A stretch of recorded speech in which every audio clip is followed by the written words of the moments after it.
Alright, so this is a video I've been waiting to make for quite a while. I'm pretty excited about this. So, if you remember back, if you follow my vlogs, after I got out of the hospital, I said that lifestyle changes are necessary. And one of the lifestyle changes has been to get rid of a bunch of stuff that is not being used or not going to be used. And so, I've gotten rid of a lot. It still doesn't look like it. Most of it was in storage, but I am actually making very good progress in getting rid of stuff. Most of it I've been taking down to one local place in town. It's not a pawn shop, it's more like a GameStop that does more stuff, but they're higher level than a pawn shop. And I finally had enough in-store credit to make an addition to the collection. And this is it. This is a 15-inch HP Omen laptop, and this is my new toy. Alright, so this is a really nice 15-inch gaming laptop. So we have the full number pad, backlit keyboard, 15-inch 1080p display. I'm not 100% sure of the refresh because I don't play games on the computer. It's very rare. And you may be asking, well, why buy a gaming computer if you're not going to play games on it? Well, the reason is because I still want a high performance system even though I'm not going to use it for games. And of course right now it wants to, I'm having Windows is really annoying me on this quite a bit. It's actually Windows Explorer is frozen up, just trying to right click to bring up display settings. So watch, I can bring up display settings right here, and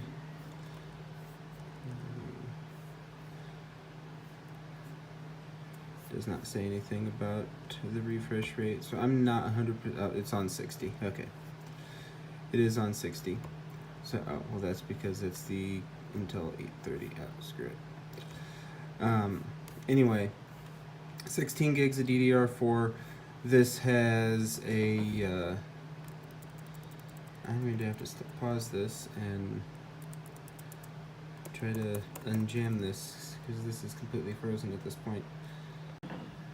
That's more like it. I don't think it's really the system that I'm having issues with. It's just Windows I'm having issues.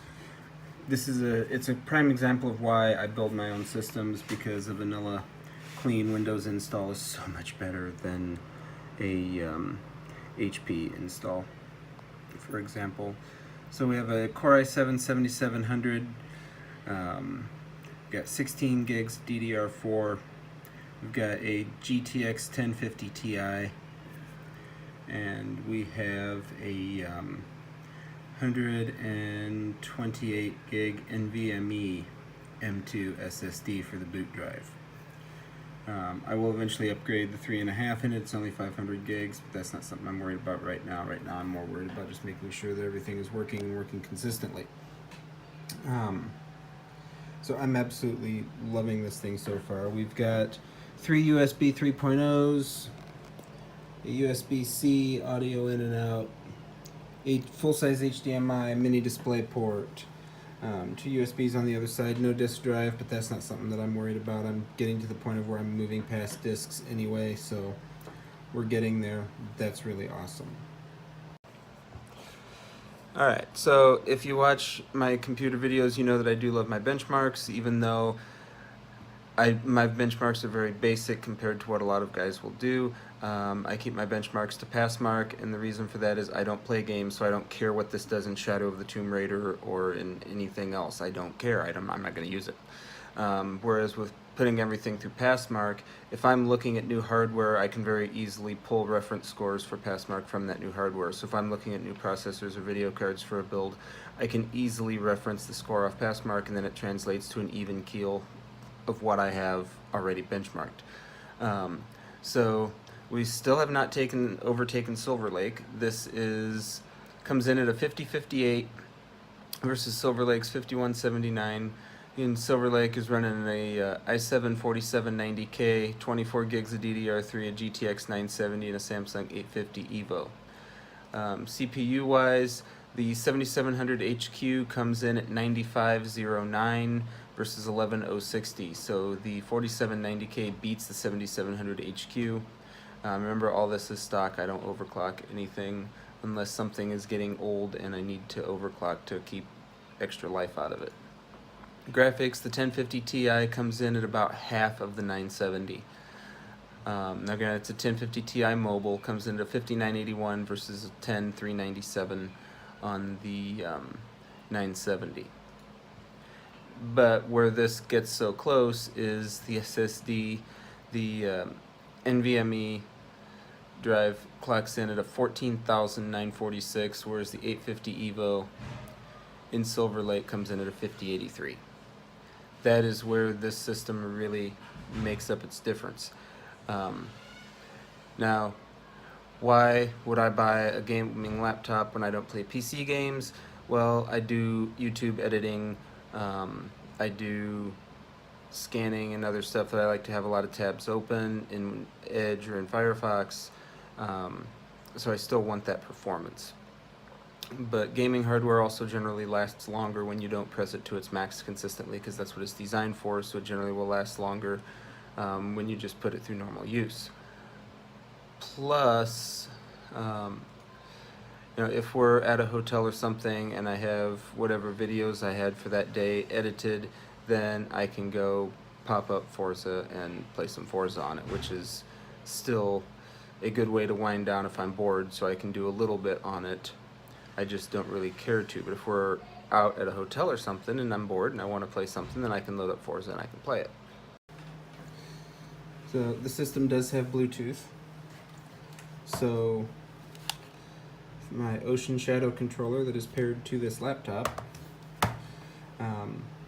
I can, if I want to, play on it. It is not something that will be used for gaming very often, but I can play on it. And that is nice to have, especially if we are out on the road somewhere and bored, or up at the lake. I don't have to take the Xbox with me. I can just run this right straight off the laptop, which is awesome. I'm not worried about having something more powerful for video editing because of my upload speed. I can only realistically upload 1080, so I can wait until I get back to Silver Lake to render the 4K video. And if I ever get to a better internet connection, then I can re-upload in 4K. And just in case if you're wondering, 15,902 miles. I almost have the car collection complete. I am getting there. So this thing is awesome. Really loving it so far. I've had it for a couple days. So I'm going to try running a race on this and see how it goes. And then we'll wrap this up. Alright. Forza 7 is beautifully smooth. I'm really happy with it.